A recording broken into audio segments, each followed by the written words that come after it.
नमस्कार। श्रीमद् वाल्मीकि रामायण अखंड पाठ में स्वागत है आप सबका। आज हम पढ़ेंगे 31 अर्थात 31वां सर्ग उत्तरकांड से। पिछले सर्ग में हमने मेघनाद इंद्रजीत को सर्वश्रेष्ठ क्यों माना जाता था राक्षस कुल में, उस प्रश्न का उत्तर पाया अगस्त्य मुनि से।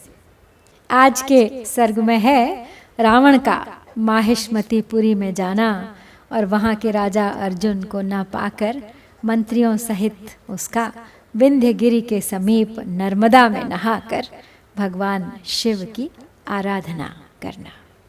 तो चलिए प्रारंभ करते हैं आज का पाठ।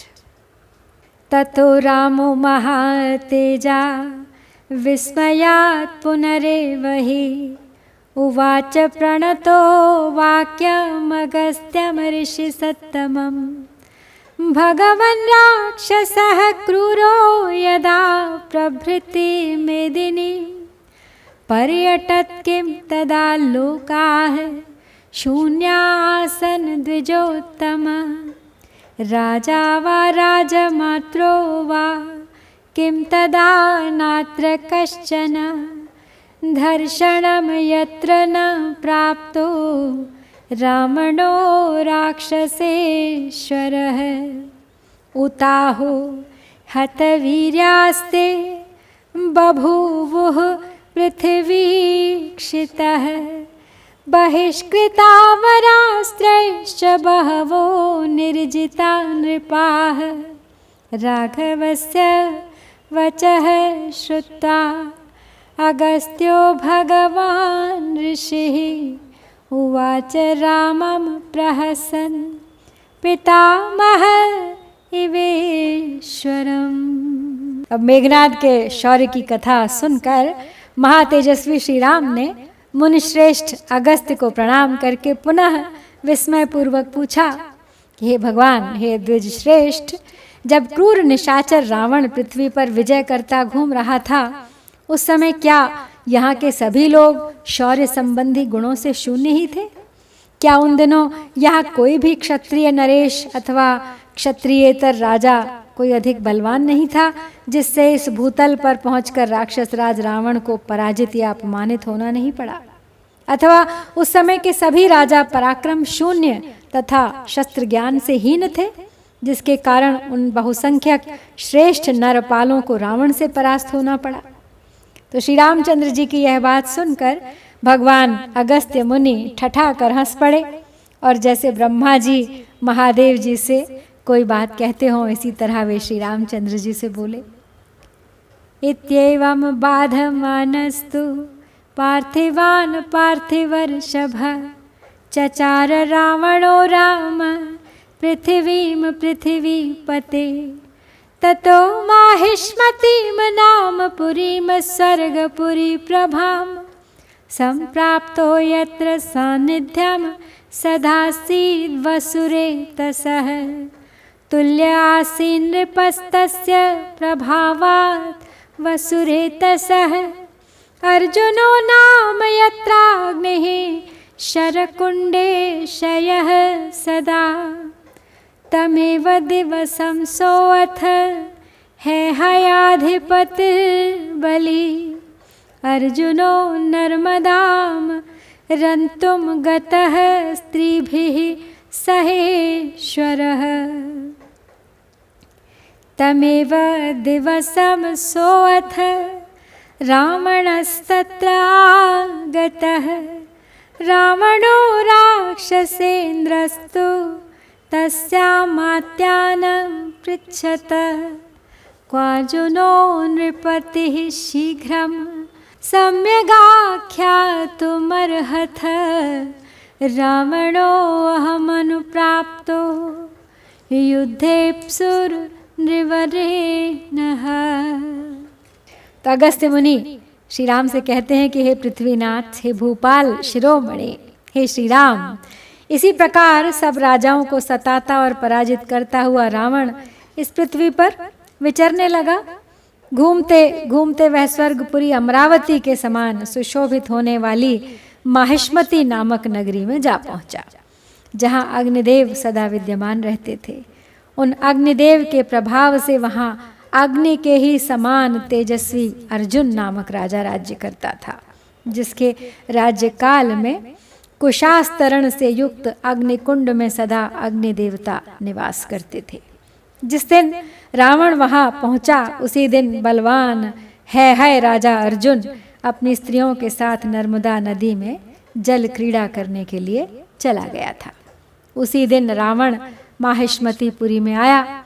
वहां आकर राक्षसराज रावण ने राजा के मंत्रियों से पूछा, मंत्रियों जल्दी और ठीक ठीक बताओ राजा अर्जुन कहाँ है? मैं रावण हूं और तुम्हारे महाराज से युद्ध करने के लिए आया हूं। ममागमनमप्यग्रे युष्माभिः सन्निवेद्यताम् इत्येवं रावणेनोक्तास्ते अमात्याः सुविपश्चितः अब्रुवन् राक्षसपतिम सान्निध्यं महीपतेः श्रुत्वा विश्रवसः पुत्रः पौराणामर्जुनं गतम् अपसृत्यागतो विन्ध्यं हिमवत्सं निभं गिरिं स तमभ्रमिवाविष्टमुद्भ्रान्तमिव मेदिनी अपश्यद् रावणो विन्ध्यमालिखन्तमिवाम्बरं सहस्रशिखरोपेतं सिंहाद्योषितकन्दरम्। तो रावण पहुंच गया माहिष्मतीपुरी और उसने राक्षसों को चेतावनी दी कि अपने महाराज से कहो मैं उनसे युद्ध करने के लिए आया हूं, तुम लोग पहले ही जाकर उन्हें मेरे आगमन की सूचना दे दो। तो रावण के ऐसा कहने पर राजा के विद्वान मंत्रियों ने राक्षस राज को बताया कि हमारे महाराज इस समय राजधानी में नहीं है। पूर्ववासियों के मुख से राजा अर्जुन के बाहर जाने की बात सुनकर विश्रवा का पुत्र रावण वहां से हटकर हिमालय के समान विशाल विंध्य गिरि पर आया। वह इतना ऊंचा था कि उसका शिखर बादलों में समाया हुआ सा जान पड़ता था तथा वह पर्वत पृथ्वी फोड़कर ऊपर को उठा हुआ सा प्रतीत होता था। विंध्य के गगन चुंबी शिखर आकाश में रेखा खींचते से जान पड़ते थे। रावण ने उस महान शैल को देखा। वह अपने सहस्रों श्रृंगों से सुशोभित हो रहा था और उसकी कंदराओं में सिंह निवास करते थे।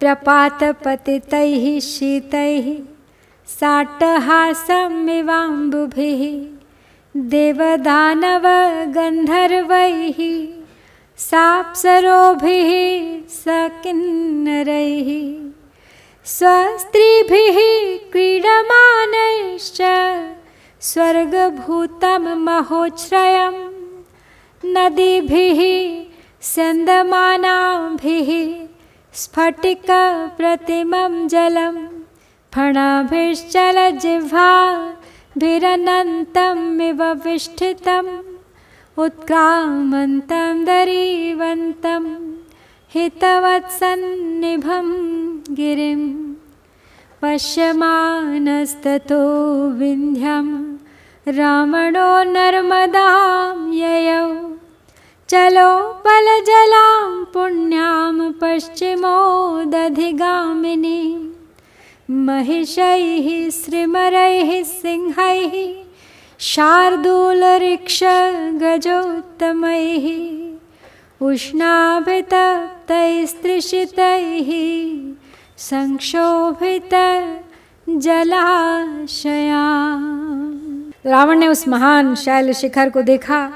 उसके सर्वोच्च शिखर के तट से जो शीतल जल की धाराएं गिर रही थीं, उनके द्वारा वह पर्वत अट्टहास करता सा प्रतीत होता था।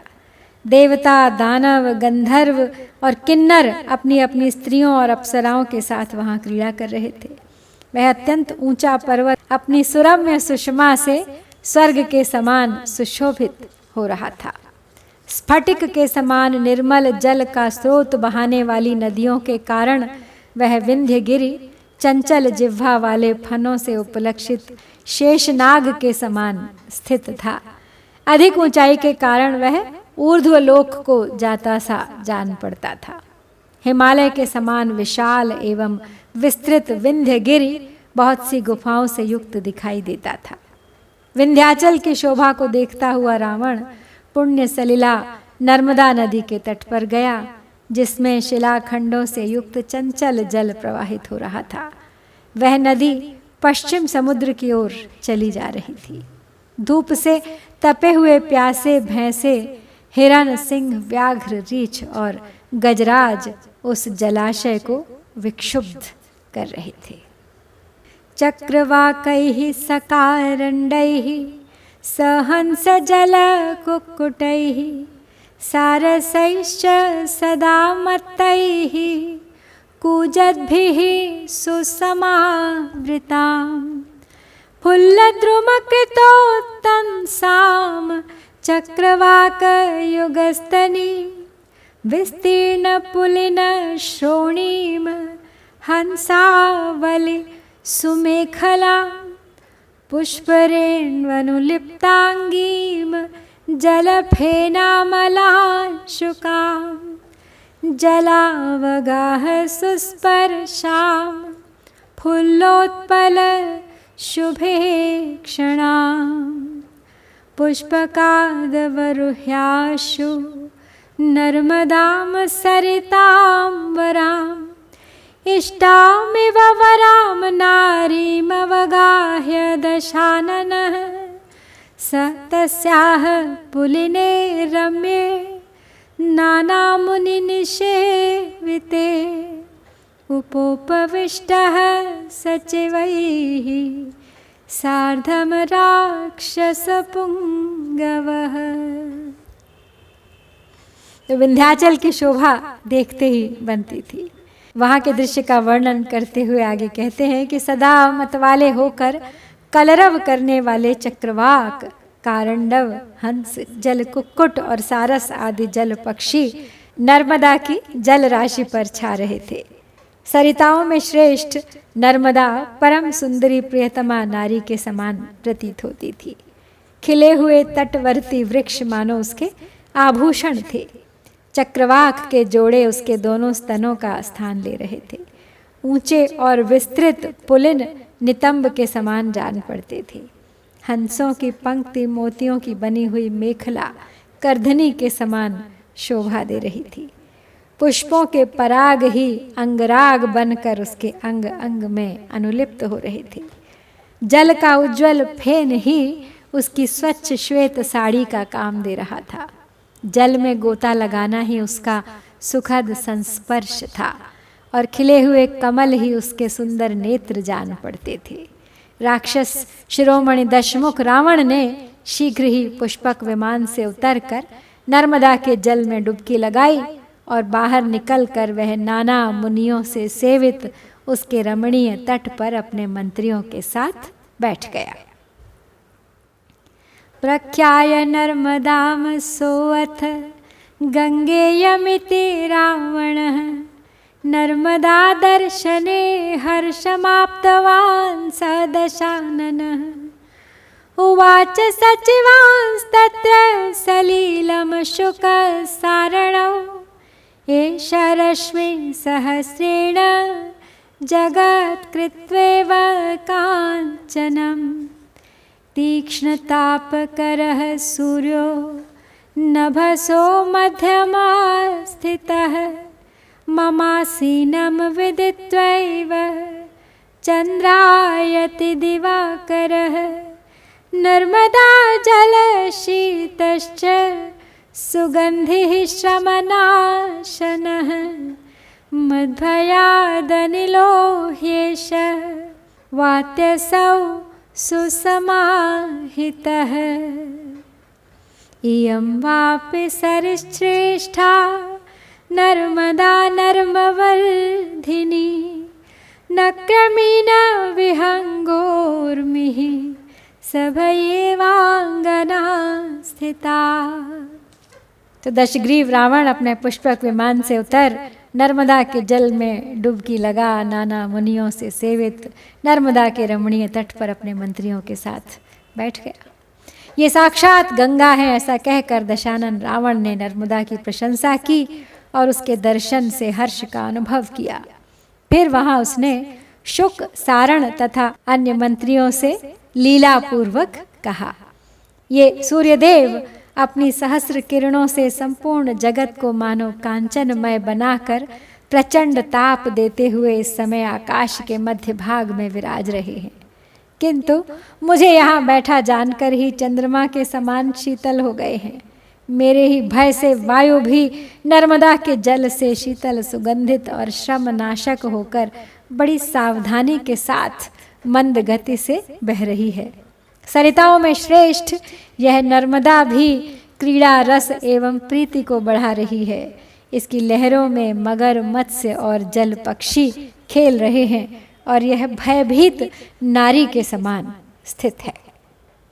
तद्भवन्तः क्षताः शस्त्रैर्नृपैरिन्द्र समैर्युधि चन्दनस्य रसेनेव रुधिरेण समुक्षिताः ते यूयमवगाहध्वं नर्मदां शर्मदां शुभां सार्वभौममुखां मत्ता गंगामिव महागजाः अस्यां स्नात्वा महानद्यां पाप्मनो विप्रमोक्षथ अहमप्यद्य पुलिने शरदिन्दु समप्रभे पुष्पोपहारं शनकैः करिष्यामि कपर्दिनः रावणेनैव मुक्तास्तु प्रहस्तशुकसारणाः समहोदर धूम्राक्षा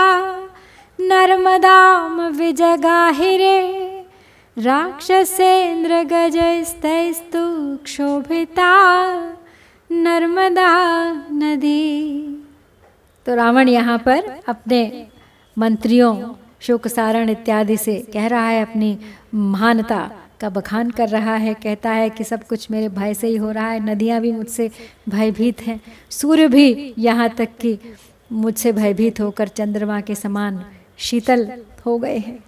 आगे कहता है रावण कि तुम लोग युद्ध स्थल में इंद्र तुल्य पराक्रमी नरेशों द्वारा अस्त्र शस्त्रों से घायल कर दिए गए हो और रक्त से इस प्रकार नहा उठे हो कि तुम्हारे अंगों में लाल चंदन रस का लेप सा लगा हुआ जान पड़ता है।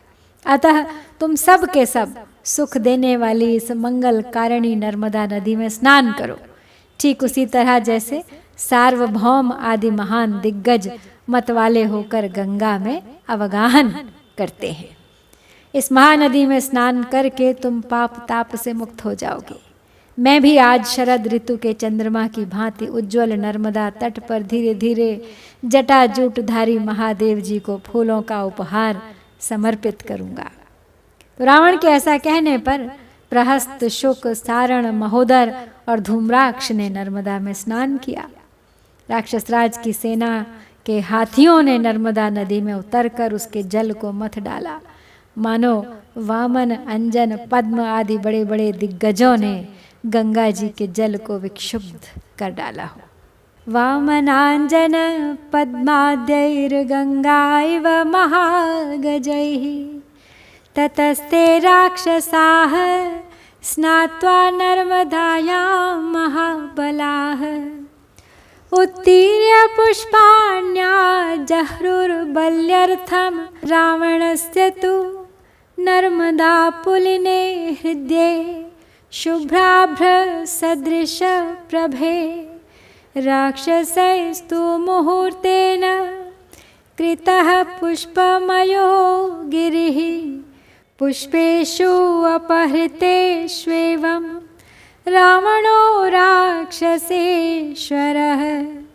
अवतीर्णो नदीं स्नातुं गंगामिव महागजः तत्र स्नात्वा च विधिवच्च त्वाजप्यमनुत्तमं नर्मदा सलिलात् तस्मादुत्तार स रावणः ततः क्लिन्नाम्बरं त्यक्त्वा शुक्लवस्त्रसमावृतः रावणं प्राञ्जलिं यान्तमन्वयुः सर्वराक्षसाः तद्गति वशमापन्ना मूर्तिमंत इवाचलाः। तो रावण ने सब अपने मंत्रियों से बोला कि तुम भी नर्मदा नदी में स्नान करो। तदनंतर वे राक्षस नर्मदा में स्नान करके बाहर आए और रावण के शिव पूजन के लिए फूल जुटाने लगे। श्वेत बादलों के समान शुभ्र एवं मनोरम नर्मदा पुलिन पर उन राक्षसों ने 2 ही घड़ी में फूलों का पहाड़ जैसा ढेर लगा दिया। इस प्रकार पुष्पों का संचय हो जाने पर राक्षस राज रावण स्वयं स्नान करने के लिए नर्मदा नदी में उतरा, मानो कोई महान गजराज गंगा में अवगाहन करने के लिए घुसा हो। वहां विधिपूर्वक स्नान करके रावण ने परम उत्तम जपनीय मंत्र का जप किया। इसके बाद वह नर्मदा के जल से बाहर निकला। फिर भीगे कपड़े को उतार कर उसने श्वेत वस्त्र धारण किया। इसके बाद वह हाथ जोड़े महादेव जी की पूजा के लिए चल दिया। उस समय और सब राक्षस भी उसके पीछे हो लिए, मानो मूर्तिमान पर्वत उसकी गति के अधीन हो खिंचे चले जा रहे हों। यत्र यत्र च याति स्म रावणो राक्षसेश्वरः जाम्बूनदमयं लिंगं तत्र तत्र स्मनीयते। वालुकावेदी मध्ये तु तल्लिंगं स्थाप्य रावणः अर्चयामास गन्धैश्च पुष्पैश्चामृतगन्धिभिः।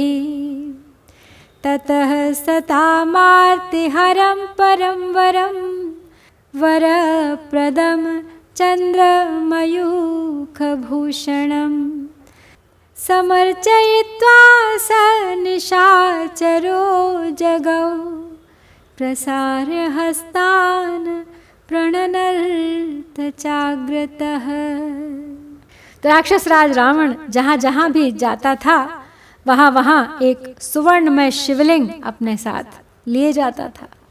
तो रावण ने बालू की वेदी पर उस शिवलिंग को स्थापित कर दिया और चंदन तथा अमृत के समान सुगंध वाले पुष्पों से उसका पूजन किया, जो अपने ललाट में चंद्र किरणों को आभूषण रूप से धारण करते हैं, सत्पुरुषों की पीड़ा हर लेते हैं तथा भक्तों को मनवांछित वर प्रदान करते हैं। उन श्रेष्ठ एवं उत्कृष्ट देवता भगवान शंकर का भली भांति पूजन करके वह निशाचर उनके सामने गाने और हाथ फैलाकर नाचने लगा। तो रावण तत्पर है महादेव के पूजन के लिए, शिवलिंग को स्थापित कर दिया है उसने, मग्न है उनकी भक्ति में। और यहाँ पर हम श्री वाल्मीकि निर्मित आर्ष रामायण आदि काव्य के उत्तर कांड में 31वां सर्ग पूर्ण करते हैं। इत्यार्षे श्रीमद् रामायणे वाल्मीकिये आदि काव्ये उत्तर कांडे 31 सर्गः।